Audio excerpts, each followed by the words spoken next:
Hello, my name is Tony Berard. I'm going to be getting my Dice Chess 10 game in the morning. And so this will be the last video I do on my rating system for a while. Because I'm waiting for this game to get here. So, but we're going to talk about some things about my rating system. So I won't be able to offer you a certificate or a degree in it, but you'll know a lot more than anyone else about rating systems just by watching this video. Alright, here I'm on my Google Drive page where I have a lot of my files. I talked about the Tata Steel tournament that Caruana just won earlier. So the way it works is I wrote an app that has my rating system in it. And the first question is, what is the name of the tournament? How many players are in the tournament? What is the rating system being used? Most of the time I put ELO. Sometimes when I'm doing historical tournaments, I might have Chessmetrics or ELO. And sometimes it might be the EDO rating system. So, but whatever it is, I'll put it here. And then this is the ratings of the players and the player names. To help myself when I'm typing in the games, I put their number that I'm using for this tournament there. So for instance, Kovalev, he was number 14. So in this game here, he played number 9, which was Firouzja. So that was in round 1. So Firouzja was white, Kovalev was black. They played, and white won the game because it's 1.0. Alright, this is the rating of the number 2 player in the world at the time, which was Caruana. So, so that's all the game data. And then I have my rating output, or my rating system output. So I give some blurb about it. This here is important. This shows the number of points that the players got and the number of games that were played. In this case, it'll all be 13. 13, 13, 13. I don't have it formatted, it's just raw output. You can see everybody played 13 games. And the greatness scores, that's the G scores. So Caruana got a 233. That's why I said he had a dominating performance, and it was not a historically great performance. So, but that is a performance worthy of a world champion. And so Carlsen, he did make the list. Anybody that gets over 100 points on the greatness score makes my list. So he made the list. No one else made the list in this tournament. See, 2 greatness scores, output. And I always give the tournament strength too, 89.65. So it's a pretty powerful tournament. Not the greatest of all time. And so this, I formatted it.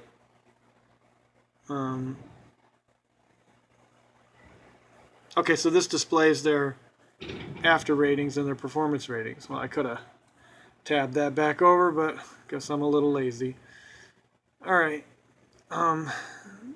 So this performance rating is not the ELO performance rating. This is the performance rating from my rating system.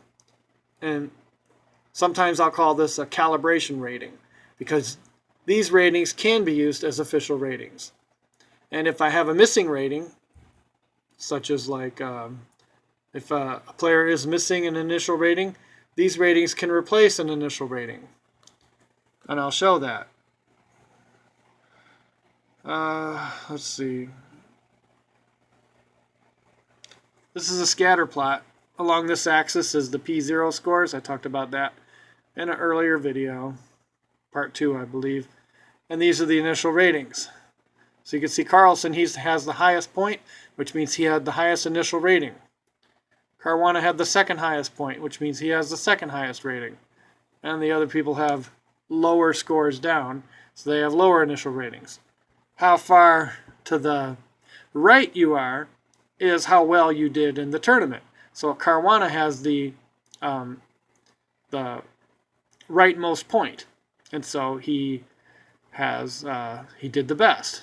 Carlson has the next rightmost point, because if you drop a vertical line down here, you can see he's farther to the right than Wesley So. So has the third best, and the rest I didn't label. So, and then I always title my graphs with the name of the tournament that occurred. So here's a list of similar strength tournaments where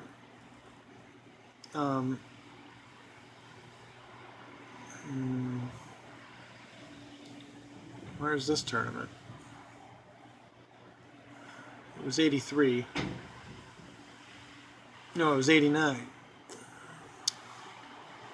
Here we go, 89. So here's Tata Steel 2020. So you can see this was a match between Paul Morphy and Henry Bird.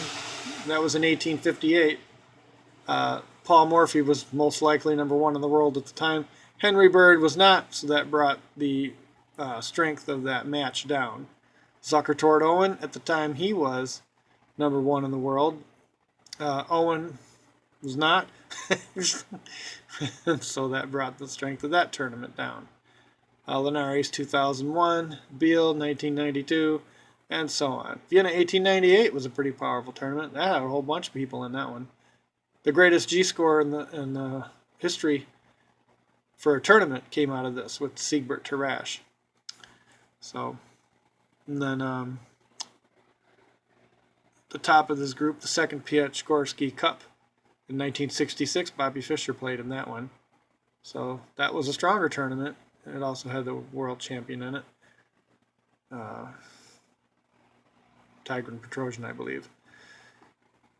Alki Memorial, London Classic. You know, these are all powerful tournaments, but not the best tournaments, because you can see this is the number 43 in my list on down. Steinitz, he was #1 at the time, and he played a guy named Martinez, who was not #1 at the time. But still, Martinez was apparently a little stronger than those other guys. Capablanca was #1 in the world at the time. He played Kostic. He routed Kostic. But still, that tournament was pretty strong. So Kostic was not a pushover either. All right. So, let me... all right, that's all I'm going to do about that one. So let's go back. So let me see if I have any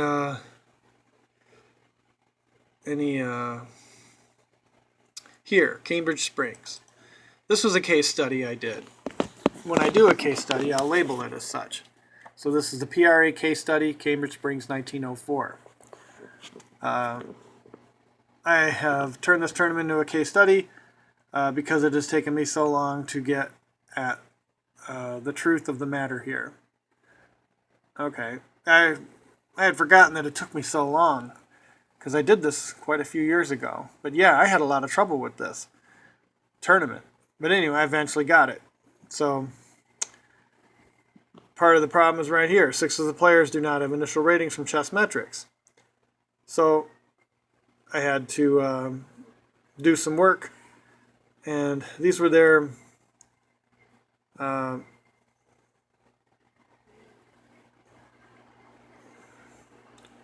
these are the players that did have ratings, I guess. And so I did a regression analysis on them.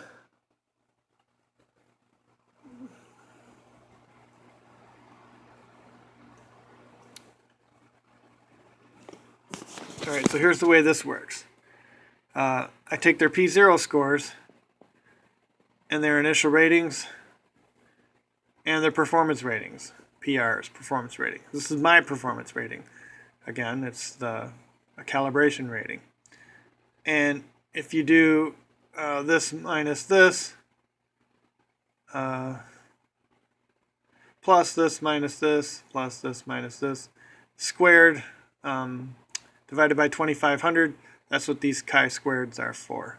I put chi2, but it's chi-squared. It's the partial chi-squared of just this, just like from here to here. So this minus this squared divided by 2500 is 1.44. So you add up all these partial chi-squareds to get a total chi-squared. Right here, 9.69. And for this many people, I looked up the critical value, and it's this. So this is lower than this. All chi-squared tests, or all goodness of fit tests, are right-tailed. So in order for this to get into the right tail, it needs to be more than this critical value. And it's not. So we fail HO. So this passes. Failing HO is actually a passing hypothesis test. Take a stats class. I tutor statistics at my local community college. So if you want to receive my fine tutoring, come visit me in the math lab at the Auburn Hills campus in Auburn Hills, Michigan, and I will tutor you in statistics. So yes, we do hypothesis testing in our statistics class that we do teach at OCC. There's my public service announcement for one of my employers. All right. So then I take, these are the P0 scores that these guys got, and I'm able to use the regression line. I plug this value into the regression line to get these initial ratings. So now I have a full set of ratings. So that's how I fill in missing information. So Chessmetrics did not have the initial ratings of these guys. So I was able to use their performance at this tournament to deduce what their initial ratings were. You can see Showalter, he's in the 2700 club.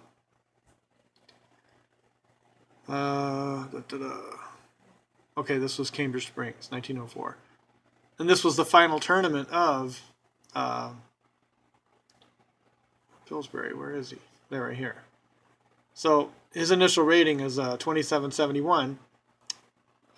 Believe he was number 1 in the world at the time of this tournament. But Lasker, because he hadn't participated for 5 years. Okay, so this is another one of the reasons why I did this tournament. Lasker should not have decreased down to 2675. Chessmetrics has a decay function, and an inactive player, this decay function will start to decay their rating, which it should not have been done, because Lasker was able to overhaul Janowski in the final round to tie him. They were still 2 points behind Marshall. Marshall just went out of this world. But if you can see, Janowski is 2750 and Lasker's 2675. To be 75 points lower, he shouldn't have been able to do that to Janowski in the final round, to tie him when they both mowed through all these other players. So anyway, there's the rating of the number 2 player in the world at the time. And I went through the games. In this first game, number 1 played number 6, and it was a draw. Number 1 was Marshall. 1, 2, 3, 4, 5, 6. 6 was Chigorin. So Marshall played Chigorin, and they got a draw from the first round. And so on, and this is all the games. And then here's the output. So you can see Marshall's G-score. That is it's a generationally great performance. And this was Marshall's best. And his best is better than Capablanca's best. So Marshall, I'm not going to say he's a better player than Capablanca, because if you look at their G5 composites, Capablanca most likely is higher than Marshall. But Marshall's best is better than Capablanca's best. And you can see Lasker had a G-score of 220. That's lower than Caruana's G-score that he just got in 2020. Janowski also had a nice G-score. Anything over 200 is a dominating performance. Marco did not make the list. So Marco got a G-score of 95.56. And the rest of these are... And if you have a losing score, then you're going to get a losing G-score. And down to Delmar. who stunk up the place with a negative 187.68. But I think he was in his 60s at the time of this tournament, so he was an old guy. All right. So there's the G-scores. Here's the tournament strength. So it was a pretty powerful tournament. And we had a negatively sloped line. And if you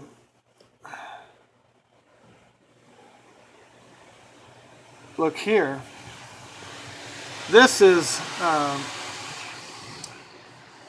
the critical value is 25.000, and so this is a right tail test. So if my test statistic is higher than this, then we fail the test and we say the ratings are not good. And the test statistic was 9.588. So it passed.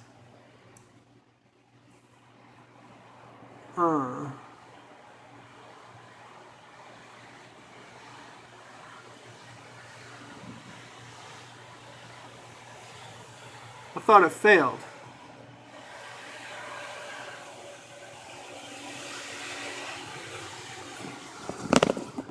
I guess I'll look up here. This is the residuals. What was Lasker's initial? 2675. He was only 20 off.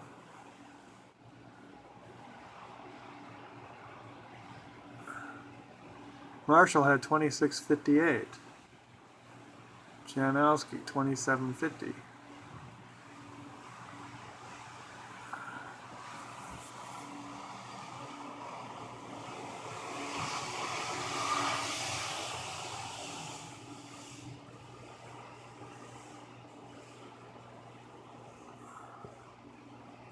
Something is amiss. So, Marshall's initial rating is 2658. I don't recall that being up here. But maybe it was. I guess it was. I thought Pillsbury failed at 2771. What Pillsbury got? That's not what I want to look at. I want to look over here. Pillsbury, 2771.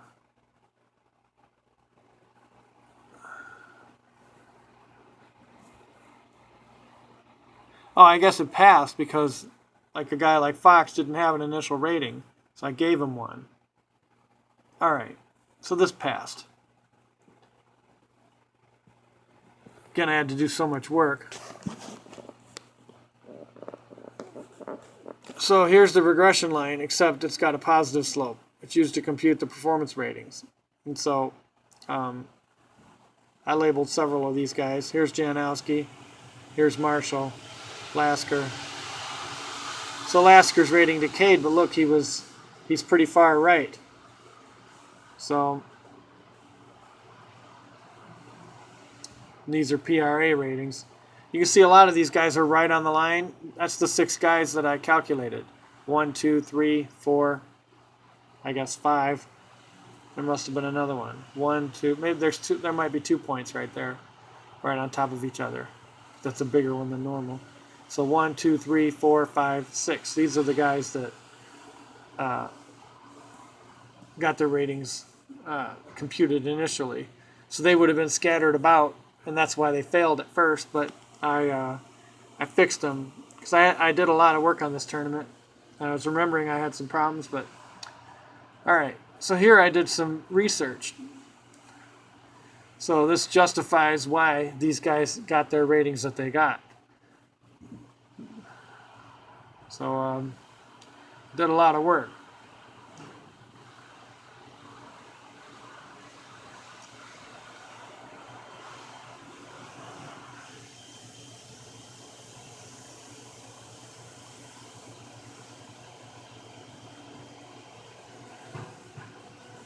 Oh, I know. Yeah, it didn't show up in that. I should mention that the error is that these 3 players happen to have ratings that were each on the wrong side of the regression line that still allowed the ratings goodness of fit test to pass. All right, that took me a while to figure that out. I had forgotten about that. just now reading it now. See, I write all this stuff for a reason. So it's just, at least that I read it, you know. I should mention that the error is that these two players happen to have ratings that were each on the wrong side of the regression line that still allow the ratings goodness of fit test to pass. It is an anomaly that the initial ratings were such that the test would pass, but the error manifests itself in other ways. The bottom enders are not all currently rated at 2696, and Marshall's G-score cannot be 346 as a result. So I will explain how we can extricate ourselves from this predicament. Alright, so Marshall should not have gotten a G-score of 346. So, yes, alright, so we will use Lasker's London 1899 rating, which was 2813. He obviously is the number one player since Pillsbury is rated at 2771. So 2813 is higher than that, so Pillsbury is no longer number one for this tournament. These are the adjustments I made. But we are going to reduce Pillsbury's rating. So, at number 3 is Geza Maraxi with a rating of 2765, and he will be our number 2 rating. Marshall and Pillsbury will get their ratings deleted, and we will find them with the new regression line that we develop. So with these adjustments, here is our list from which we will get our regression line. Alright, so me reading this along with you helps me to remember that I had to do a lot of work for this tournament. So, yeah, so that, even though it passed, it didn't really pass. Alright, so we deleted a few players, so now I have a smaller list with which to make a regression line. Oh, and I gave Lasker a rating also. Pillsbury's not here. 2771 is not here. Alright, so this data produces this new regression line, and we will test it with the ratings goodness of fit test. Blah, blah, blah. And we get this, 6.1, and the critical value is 14.07. This easily passes the test, so we will use the regression line to get the initial ratings of all the remaining players, including Pillsbury and Marshall. Alright. So here they are. So those are the ratings that we did not have that we now have. Pillsbury's no longer a 2700 player. And here's the rest of these guys. Well, one other issue has come up. Marshall is now number 1. His performance was so dominating that he eclipsed Lasker's 1899 rating. Obviously, this is impressive. Alright, so now I have a new set of ratings. So Lasker's now number 2. That's why 2813 is here. So I had to do a lot of adjustments to get this. So, yep, I did a lot of work. Alright, same rating, or same game data along here. And we run it all again after all that work. And this time, let's come over to here and look at the residuals. Look at the residuals now. They're a lot less, except for Marco. Marco was in the 2700s. Now, what about Showalter? Where's he? 2719, he was right on the money. Delmar, 2634, 2634. Yeah, look at all these 0 points, whatever. So this is a really excellent test. So 25 again and 6.096. So it's now below the lower threshold value. It's fitting so well. I don't think that happened before. Let's go back up and check that.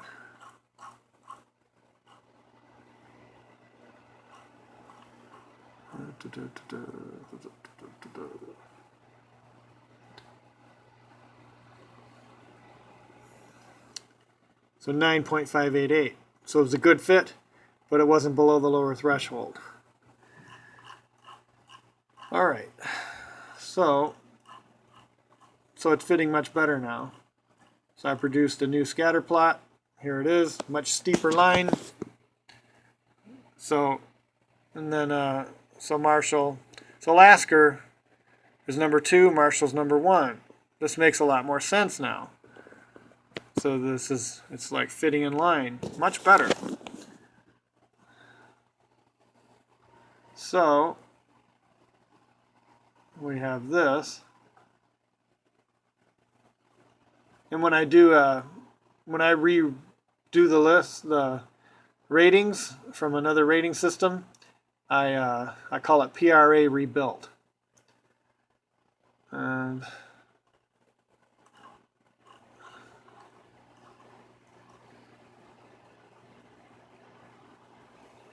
so here's the G scores again, the greatness scores.